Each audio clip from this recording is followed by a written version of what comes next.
Morning. Good to see everybody on this nice humid day. Hard to believe how much rain we've been getting. Is there more coming too? I'm not even sure. I haven't seen the forecast. Yeah.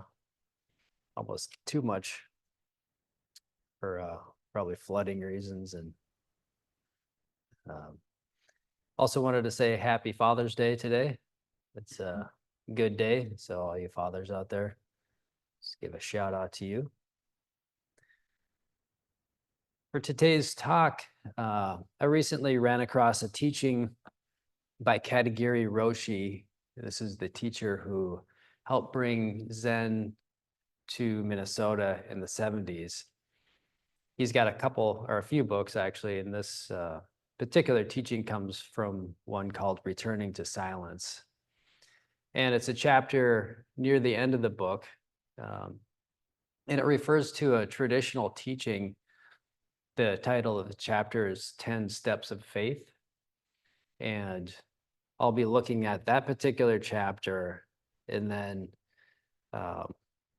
a parallel, as I say, teaching, or what he's drawing from, I believe, regarding faith, basically, which is a traditional teaching called the 5 faculties. So his list is of 10, but I think it's drawing from these original 5. So I'll be kind of looking at both of those, but generally just in the sense of taking a look at this term faith and what that means for our practice, kind of how we think of it in the usual sense, what faith is, but then also what, as I say, what this means in terms of understanding in terms of the Buddha Dharma. And I ran across this particular teaching because we're using it in the Thursday morning study group. And when we are in these meetings Thursday mornings, I have a little notepad there, and sometimes I jot notes down, and oftentimes it's related to things that other people have said in the group. So I'll actually be bringing in a few quotes from the people from the group there. I won't name any names. I don't want to, I haven't sort of verified that I could use people's names, so I won't say any names, but I'll let you know when I'm bringing out a quote. The study group is very, well, this particular study group, the group is a pretty consistent group. So it's got a nice cohesive feel to it. Kind of a regular practice, a regular group. And it really is pretty wonderful to be in a situation like that where everybody's bringing a different dynamic to the teaching, kind of see it from many different lenses, different ways of looking at the same thing. So, like I said, I got a few quotes there to address this topic of faith. When I think about the word faith in just its regular parlance, the question comes up, I think about faith or having trust in something.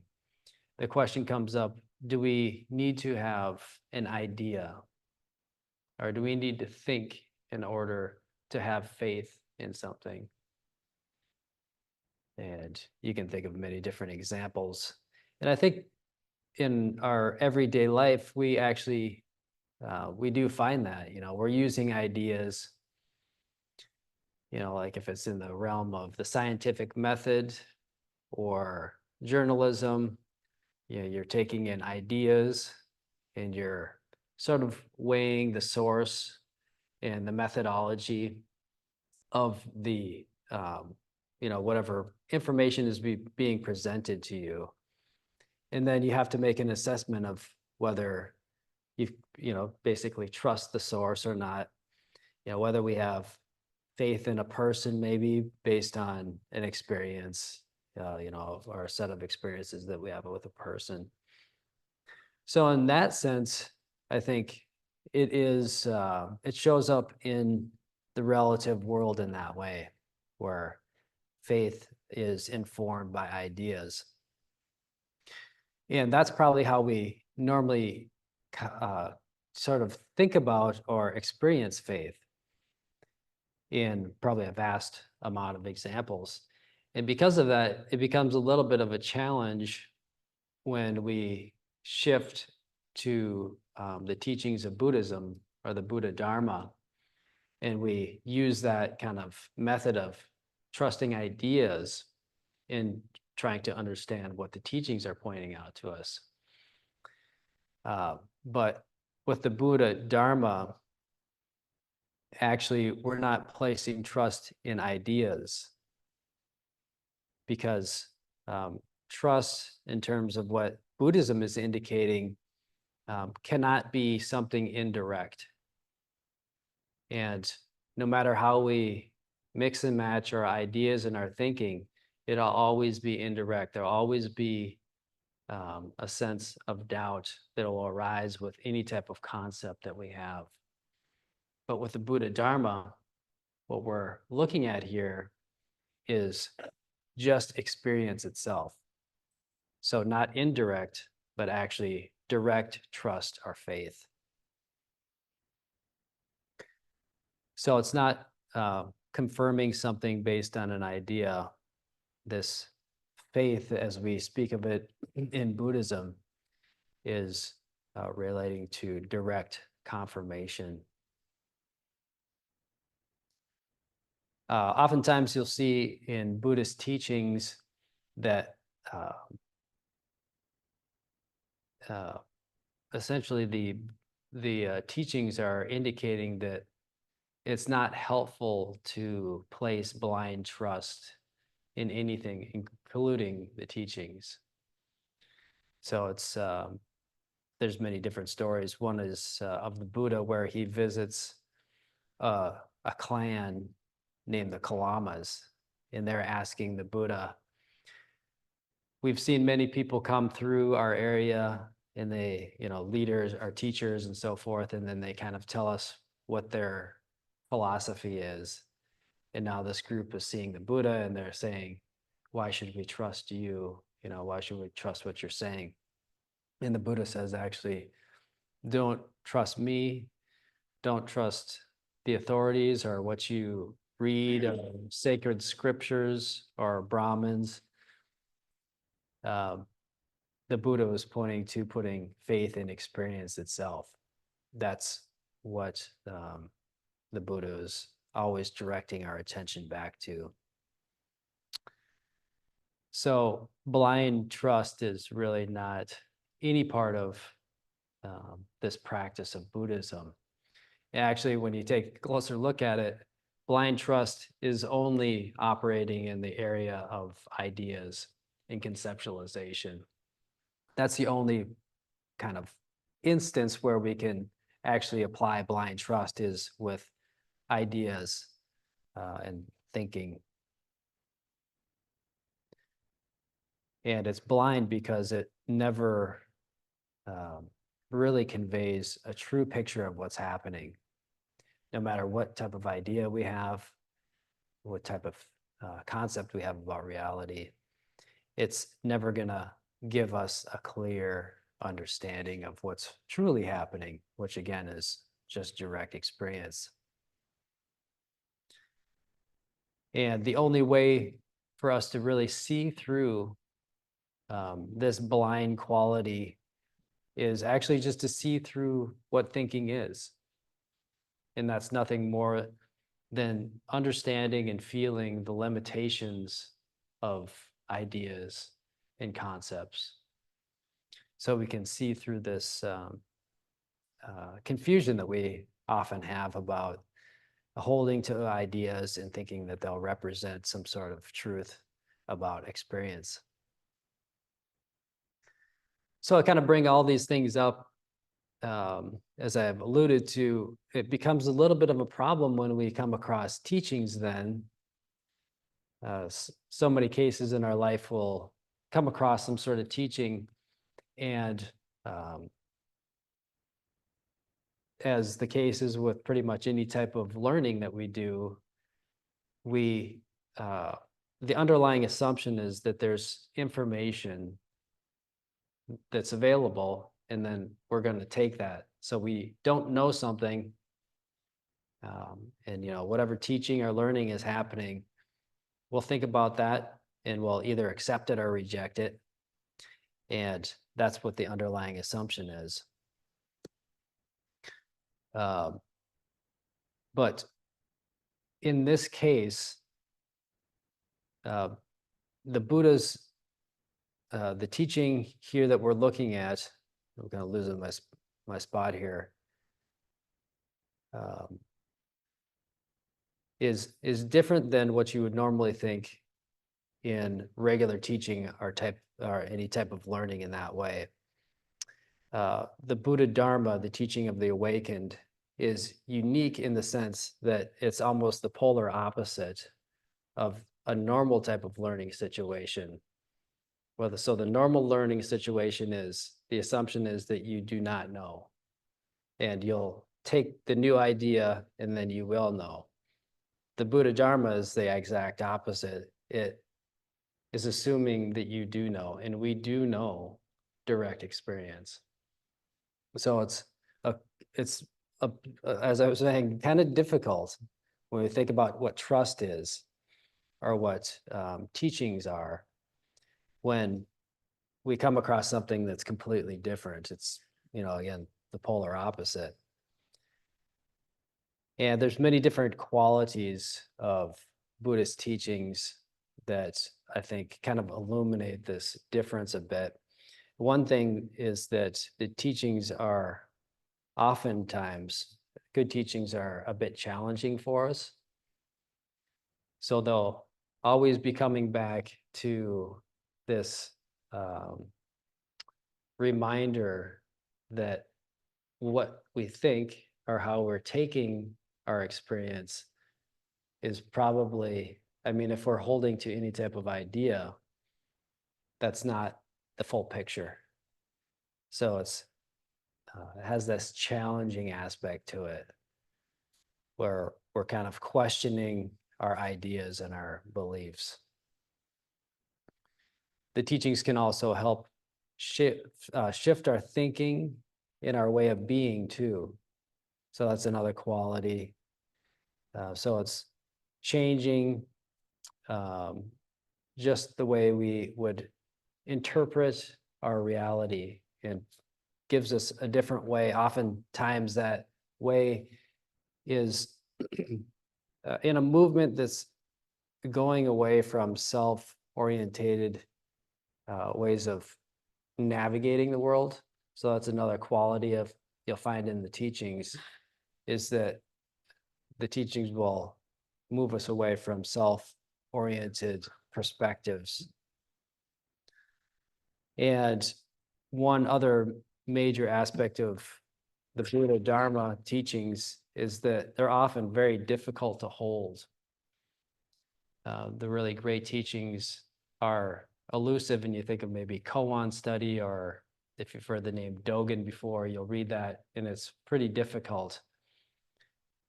Also, the teaching of Katagiri, or the source material I'm using, oftentimes his readings are constantly shifting. It's really hard to land on something and sort of take that as an idea and have trust and faith in a particular idea, because he's, I think, purposefully kind of moving things around for us. And it's not by accident. I think really this attribute of teachings being hard to hold is really a mirror of experience itself. So if you think about how we are living in life, and you just slow down a bit and you try to explain any type of situation that you might be in, just the nature of what's happening, this constantly shifting and transforming experience, is innately impossible to get a hold of through an idea or concept. So we see that, again, that same thing occurring in the teachings itself. Is the teachings are actually pretty difficult to grab onto, the ones that are uh, the more subtle teachings, I would say. So these teachings don't suggest necessarily that we replace our ideas with a Buddhist one, but it's actually just to redirect our attention back to experience. And um, also, the teachings are, as I was kind of indicating with that teaching about, or the story about the Kalamas, the Buddha in another situation here is reminding us as well to really test this out, test these teachings out.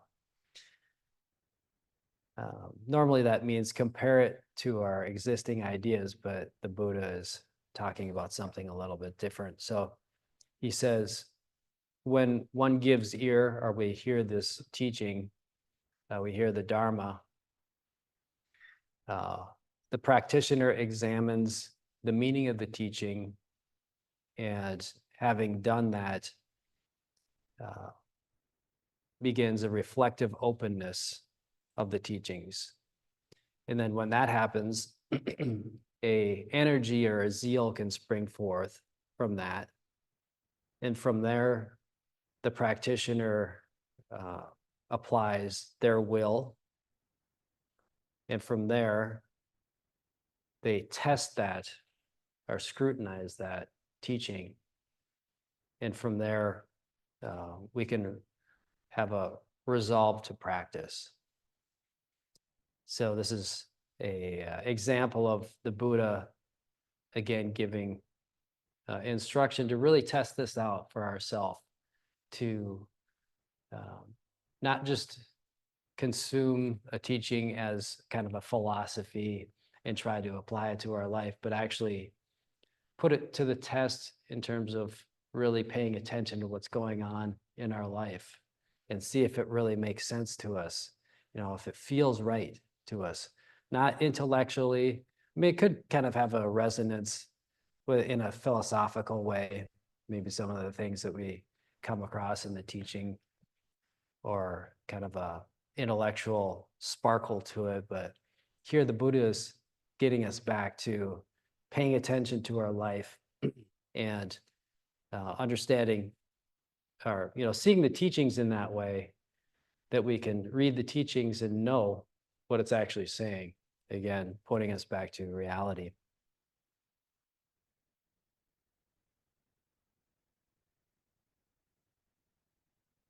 So with all those things in mind, I think it even further clarifies that we actually can't have blind trust or faith in awareness, because it is already immediately clear and direct.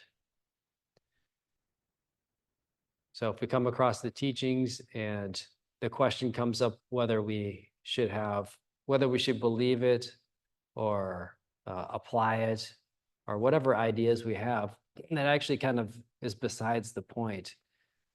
You can't really have blind trust in awareness itself. It is already clear and obvious.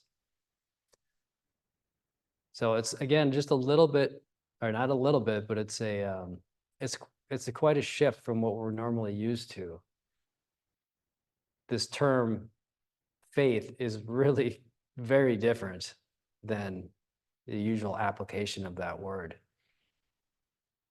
in the light of this direct experience. And it doesn't really work to, along the same lines, recite the teachings to ourselves, to just read or hear the teachings. We actually need to carry this out and practice it.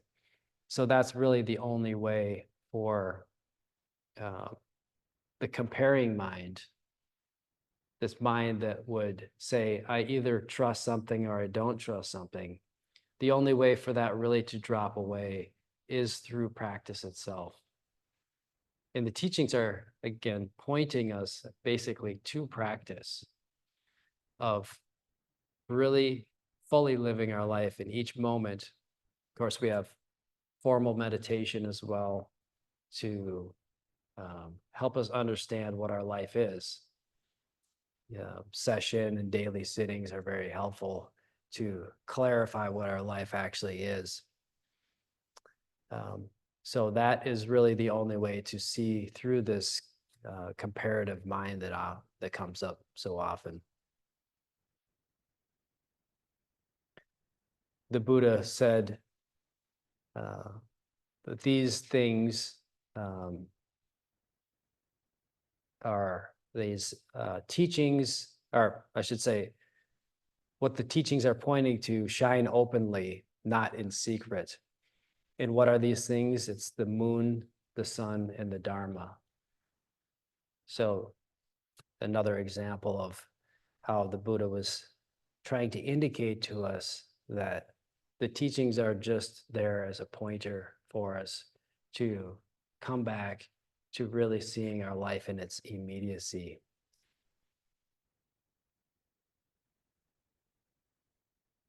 So a concise way of thinking about faith, I think, basically means just to practice awareness itself. That's really the only way to understand that term faith, as I would say it.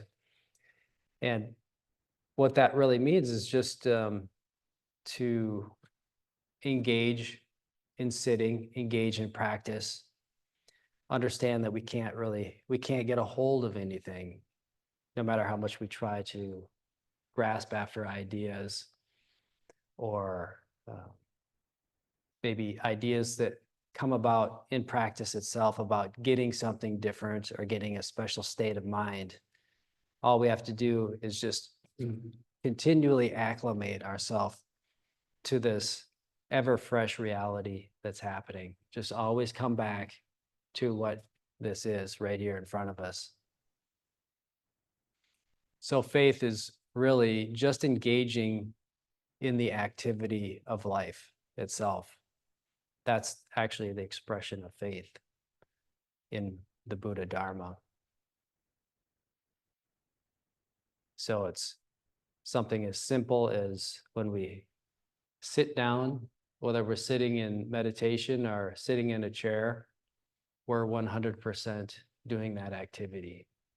You know, if you get into your car, it's 100% just doing. And I'm suggesting that's actually what faith is to be here for what we're doing. It's the breath in meditation. It's 100% breath. It's beyond question in its direct nature. And that's what faith is, in terms of faith being trust without doubt. That's what we can place our trust in, what is unquestionable. Suzuki Roshi has a quote, I think, that is in line kind of with what I'm speaking about here right now.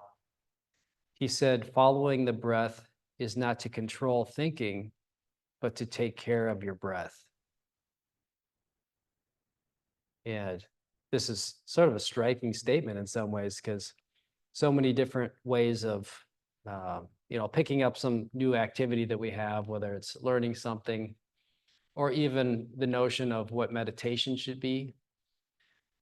Well, here to follow the breath, and just because of the usual way that we approach many different things, we'll think, that the breath is there in order to help us control thinking, but actually Suzuki's reminding us, and I think getting us back to this 100% activity quality, that following the breath is actually just to take care of the breath, because that's what's happening. And in doing so, we're also taking care of the thinking that's happening too, not trying to push it away, not chasing after the idea that there should be no thinking, but we're just here with the breath. And this is a practice that we can do at any time, obviously, not just formal sitting.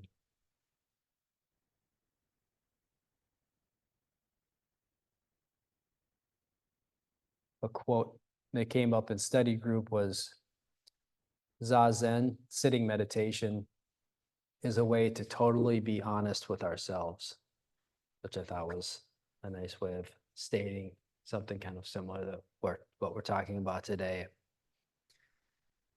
It's a way of being honest with ourselves and honest with others as well. And I think it equates to this, this honesty basically is a way to illuminate this teaching of trust or faith too. Zazen is a way of touching that. So in the text, I'll go through a few of these aspects. So in Katagary's book, it's the 10 steps of faith. And as I was saying, I kind of traced that back to an earlier teaching. So I think Katagary was using kind of an expanded list there of 10. In the traditional list I found was originally 5. So I'll just be going through those 5. And those are all, again, related to this teaching of faith. Actually, there's a lot of overlap with the Eightfold Noble Path on this. This list of 5 goes by a couple different names. One of them is the 5 faculties, but again, it's teachings revolving around faith. And the first one is, one way of talking about it is resolution, or the resolve to awaken. So it's a faith in maybe a sense that kind of comes up for us that there's something to understand that we don't quite understand. Speaking to awakening, what is that? And everything that we're talking about here is informed by what our usual human experience is, and that can be up and down, a lot of different scenarios, and suffering can arise, conflict, confusion. So that's what all of this is addressing. So we may feel, we may question, is there something else? Can we actually find peace and quietude? And out of that very kind of slight glimmer that may be coming up for us, we may kind of question, and we may have a bit of resolve to actually awaken to what life actually is. So again, that can come out of suffering or questioning or curiosity about the world. Katagiri says, in terms of this resolve to awaken, he terms it the aspiration. Aspiration is the longing to develop one's whole personality in one's life. And I think this can also manifest in terms of gratitude and a sense that we can feel a freedom from wanting things. So we get a sense of this thinking that's going on so much in our life, and get a feeling that this thinking is got a quality of grasping to it.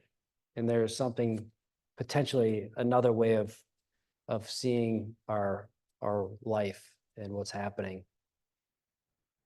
Thich Nhat Hanh has a quote here I thought was nice too.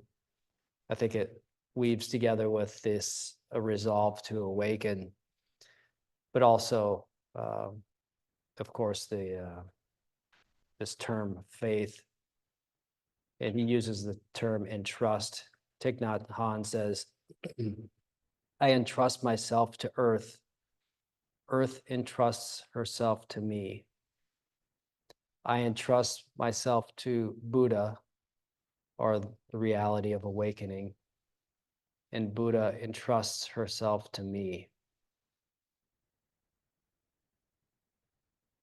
And the second aspect here, so we start with the resolve to awaken, and as Thich Nhat Hanh is speaking of this just very straightforward entrustment to our life.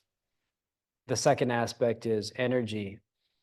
And when I was reading about this, it was interesting how earlier teachings and later teachings really bring together faith and energy, which I don't necessarily think of those things being um, combined, but it makes sense to me when I reflect on the practice a little bit, is that when we are able to dedicate ourselves to really paying attention to what's going in our life, then actually this energy can come about. Or on the opposite, you can see the nature of thinking. And when maybe we get really wrapped up in an idea, or we're holding very strongly to views or opinions about other people, almost has like an energy draining type of feel to it. Because we're expending so much energy on these beliefs and ideas. And we can see when we kind of quiet down that really it's not doing any help. It's not helping us or the other person by really grasping onto ideas. So this natural quality of putting faith in awareness, there can be an energy that comes about. When we think about practice, there's also the question of effort too. And the Buddha has, I think, a helpful quote here in saying that, thus my energy will be neither too slack nor too tense. And I think about that a little bit in terms of the term energy there, because there's this question about when we are going to put effort into the practice, we can kind of get off track in some ways about striving or straining for something.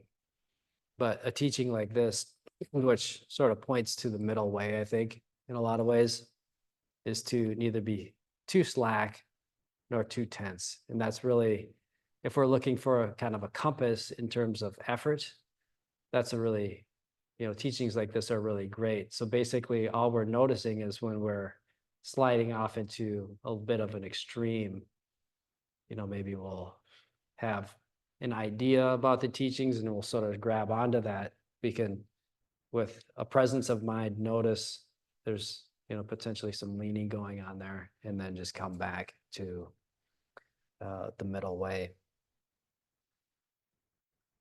The third aspect, actually these next two, there's parallels in the Eightfold Noble Path, but the third aspect is mindfulness. So the third and fourth are mindfulness and meditation.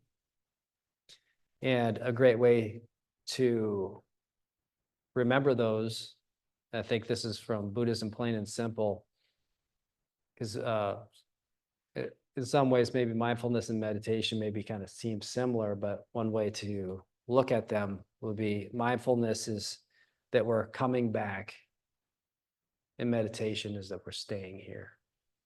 So a little bit of a different quality there, or clarification. So mindfulness, as Katagiri speaks of, is that we're very naturally keeping our eyes open to ourselves and simultaneously to others. Not only human beings, he says, but trees, birds, our boots, our clothes, toilet paper, water. So this is mindfulness. It's coming back not only to well, we'll come back. It could be under the impression that we're doing this in order to gain some special state. But Katagary's quote here, he's talking about very everyday things. So we can come back to actually just the very direct experience, the mundane quality of life. It's pretty easy to hear words like enlightenment and nirvana and have a pretty grandiose idea of what those are. I ran across a cartoon the other day. It was sort of a picture of grandiose practice. It was the image of a living room. And I think it looked kind of like a retired couple there. And the husband was in the living room meditating, but he was actually like about 3 feet off the ground. So he is levitating. And the wife is just outside of the kitchen door with her apron on. And she is saying, I got to get the quote exactly here. Where is it? So much for comedy timing, right? It's something like, that doesn't look like setting the table to me. So it's, we think about practice and we probably don't think that we want to gain levitation abilities, but here, as Katagiri is talking about, mindfulness coming back is not to the grandiose, because of course that's just another idea. It's about human beings, trees, clothes, so forth. And that fourth one, again, concentration, non-distraction, or meditation. So mindfulness, coming back, meditation, staying here. And Katagiri has a few words about that as well. He says, usually we convey ourselves to the object. So again, this is about meditation. He says, we usually convey ourselves to the object and then try to understand it. And then we become attached in different ways. Finally, our mind is burning, excited and confused. And then we fight in different ways. He reminds us that we have to keep peace and harmony so that we are able to see everything in equality under all circumstances. So this keeping peace and harmony, I think, is in line with staying here. So mindful, coming back, staying here, meditation is keeping peace in this moment. But he says under all circumstances. So that would be keeping peace even when it's not a peaceful situation. It's to do our best, even right in the middle of a heated conversation, to actually just stay here and staying here as well in seated meditation to really ground ourselves in this experience. And then the last aspect is wisdom. And as we kind of go through all these 5, there is that quality of faith in each aspect, in line with what hopefully I've been trying to speak to here, faith in experience itself. So we have resolve to awaken, the energy that arises out of faith. And when we put an effort towards faith, there's that energy, faith in mindfulness and meditation, and then faith in terms of wisdom. As I've been speaking of, faith is not something that we would be illuminated by ideas at all, but faith in truth itself. So I think that here in the 5th aspect is what wisdom is. And Katagiri talks about that as well. He says, wisdom is to figure out how to keep one pointedness in zazen, sitting meditation, in eating or working in our office, or even right in the middle of anger. He says to keep one pointedness right in the middle of anger means to stay with it. Even a little bit, we should try to do this. This is wisdom. It is to see people, anger, pleasure, unwholesome or wholesome things, everything as existing simultaneously in a big horse pasture. So yeah, exactly. It's a nice open feel to our life, not needing to judge one thing or the other, but just let this open field of experience happen in all the different ways that it arises. So as I was kind of thinking about this term and ways of talking about it in the talk here, as I started out with our, perhaps the general sense of what we think faith is and how it often encompasses thinking, making comparisons, making a choice, what we're going to have faith in or what we're going to have trust in. That would be the normal way that we think about faith.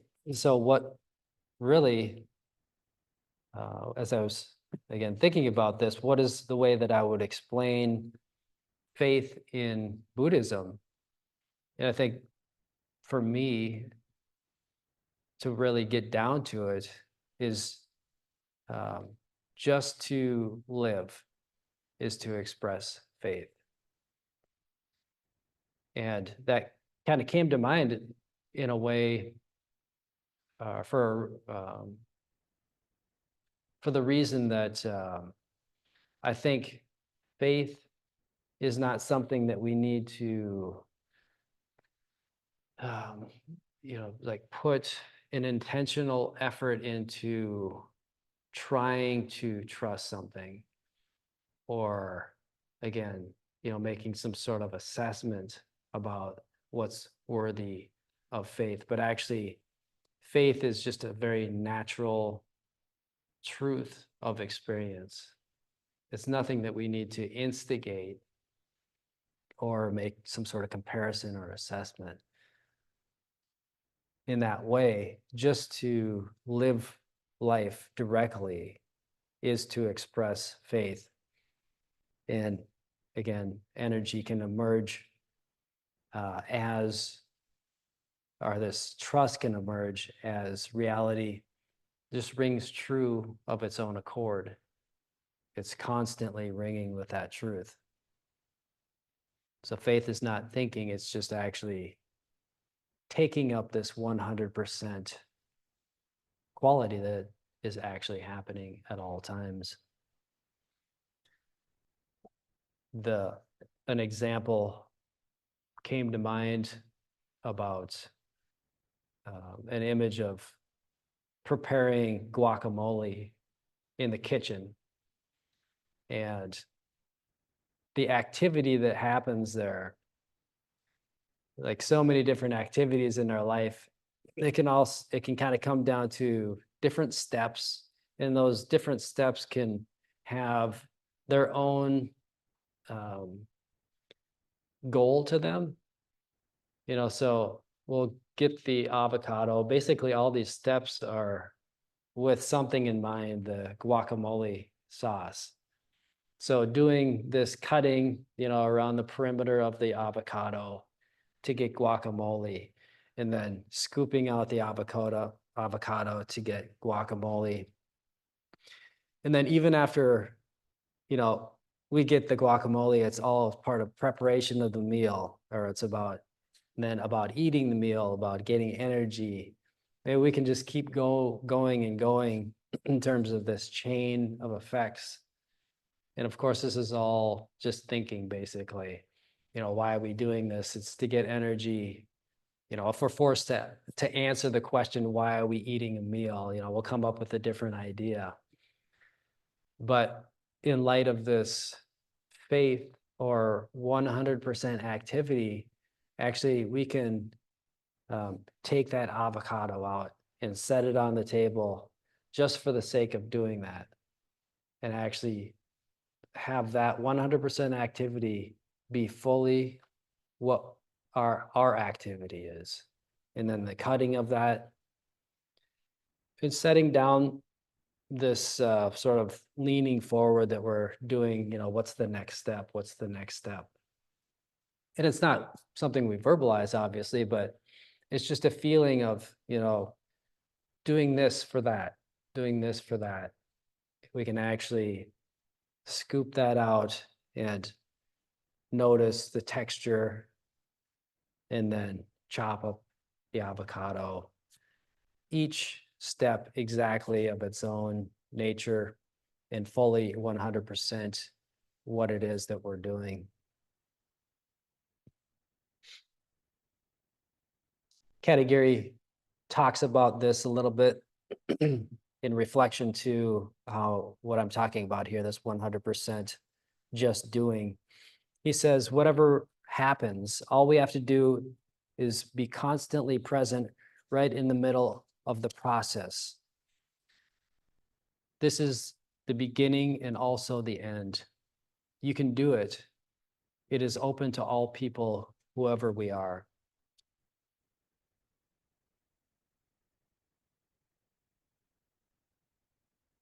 So this being constantly present right in the middle of the process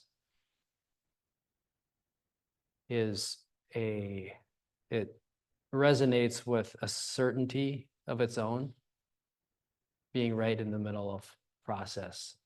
There's something very true to life, certain about the immediacy of experience. And of course, that's pointing back to what I think faith is in Buddhism. So it's to accept things on the basis of verifying actual experience. And we can confirm this certainty constantly in our day.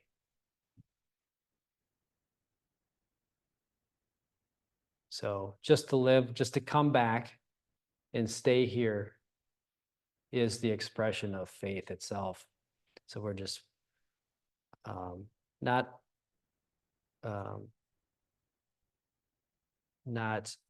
fabricating faith, but actually living faith in what is true already.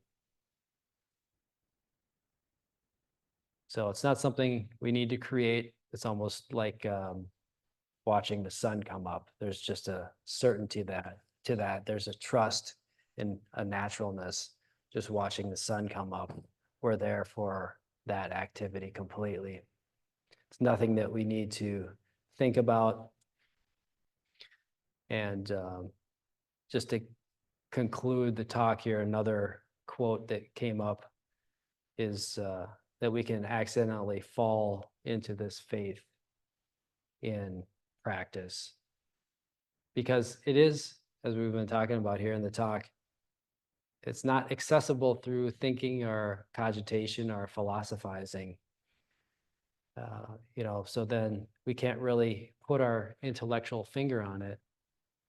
So in some ways, we just fall into this natural trust just by practicing, by putting our effort into not pushing ahead too strongly and not withdrawing, just being right here and continuing with a wholehearted effort.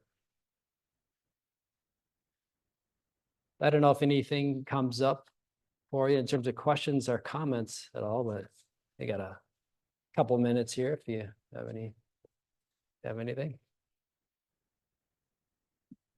Yeah, David.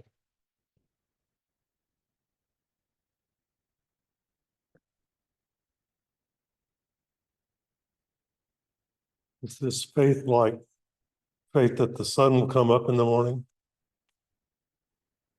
I use it as an image, but that's kind of just like any example, there's sort of limitations to that. Because I think even in that case, it's sort of an idea, it's based on concepts of um, our expectations of what's happening. So I guess what I'm talking about here in this talk is um, it's not it's more immediate than any idea of an example. So I don't know if I'm quite getting to your question or not, but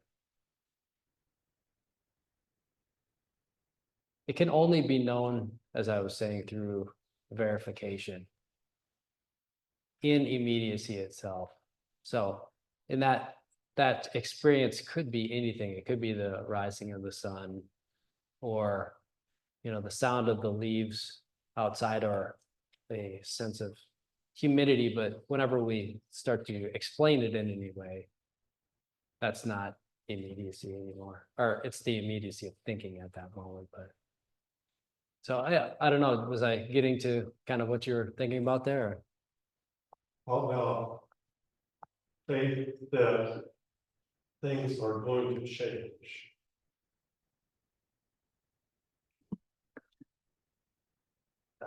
Maybe in that sense, that would be maybe I'd put that in kind of the category of what the teachings, how the teachings show up.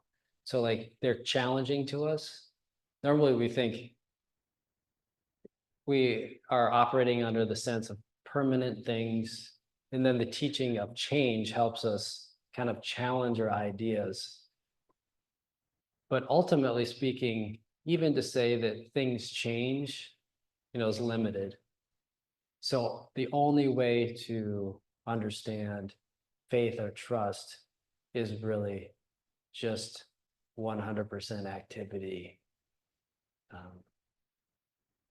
So I think what you say there is quite helpful, to reflect on impermanence and change. It can jar us out of our usual sense of how reality works, and very helpful. But just like any teaching, Buddhist or otherwise, the teaching itself cannot touch truth itself. It's only experience, just direct awareness. So does that kind of address what you're thinking of? Yeah. Yeah, Mary. What did you call the fifth aspect? Wisdom? Oh, yes, Yeah, of yeah, course. yeah. Thanks. Wisdom. And that seems like something to get. Wisdom seems like something to don't have, and then I could possess it later. But I think it's very interesting that these early teachings put that in the list regarding to faith. And then maybe we can make the connection that faith, our trust in reality, is wisdom itself. It's not something to get, it's just Right. it's the verification basically, or it's a realization of what is true and real already, not acquired necessarily, but even, yeah, it's just realized. So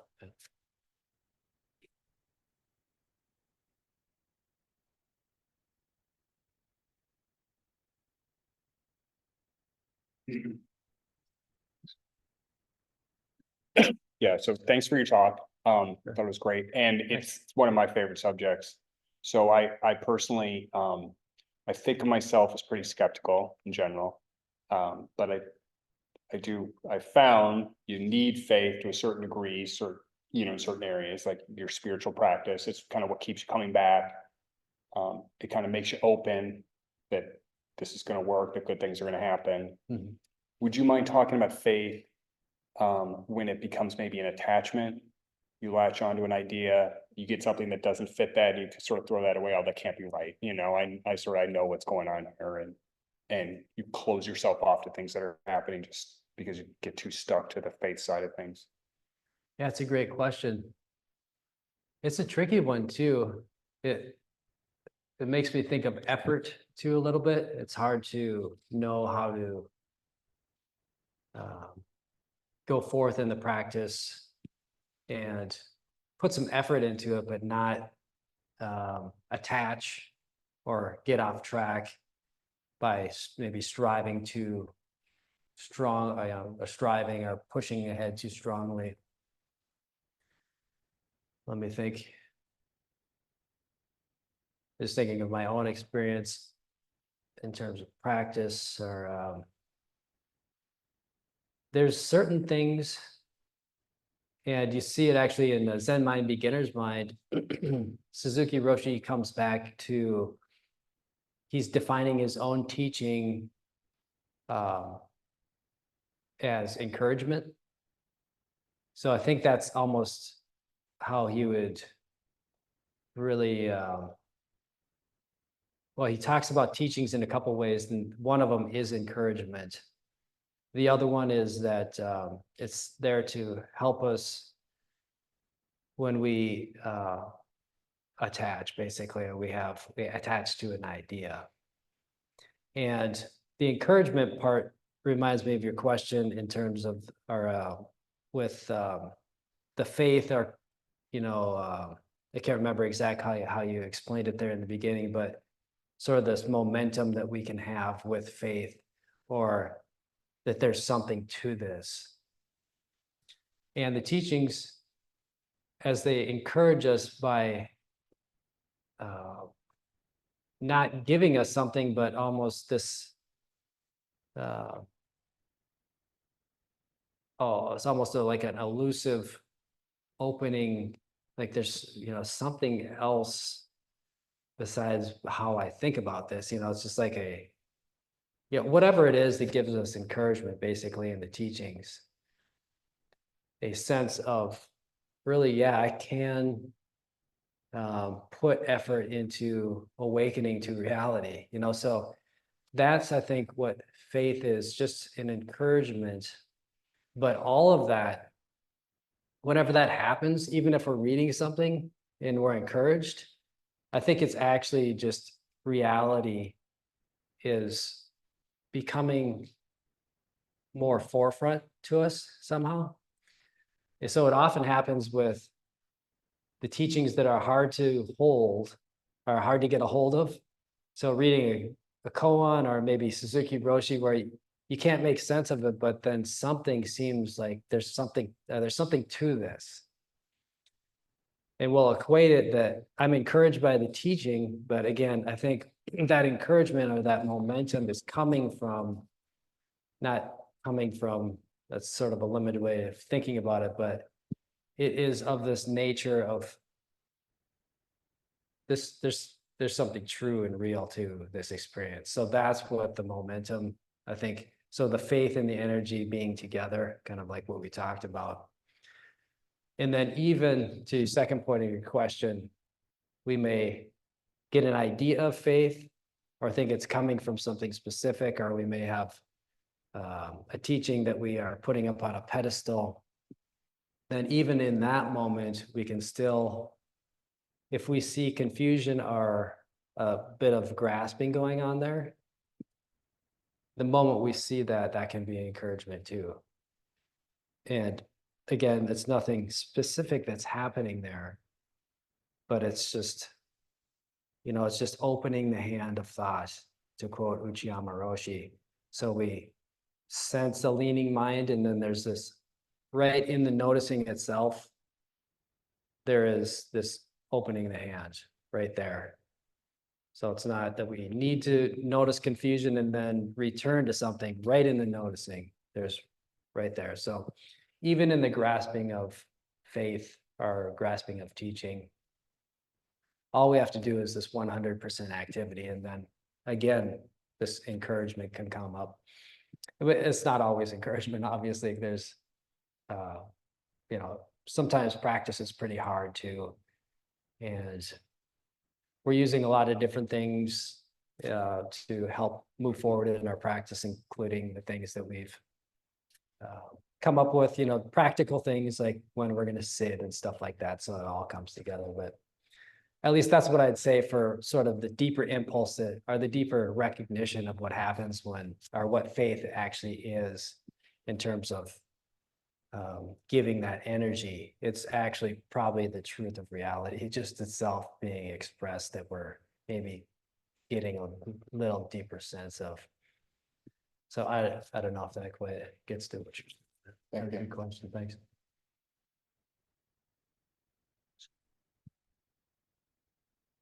Yeah, I guess Larry's got one there. I guess we're a little over, so if you got a quick one, sorry, Larry. I just want to say I liked your talk. Thanks. And years ago, when I was first coming to Darmafield here and I heard the term faith. And it kind of turned me off because I thought, well, what do I need another belief system for, Mhm. you know, in Buddhism? And I'd read Nagarjuna and I liked his approach of this uncompromising approach of not settling on anything, not this, not that, throwing out concepts. But the idea of this faith thing, I thought, well, this is just another belief system. So I didn't care for that. So I went to Norm and I asked Norm, what is this idea of faith in Buddhism? And he said it was faith in the moment. And I really like that anyway, so. Yeah, absolutely. That's probably a good way to cap it off. Norm has the ability to summarize the teaching in a very profound way. So faith in this moment, absolutely. Thanks, Larry. Thanks, John. We're a little bit over, so should end it. Thanks for being here.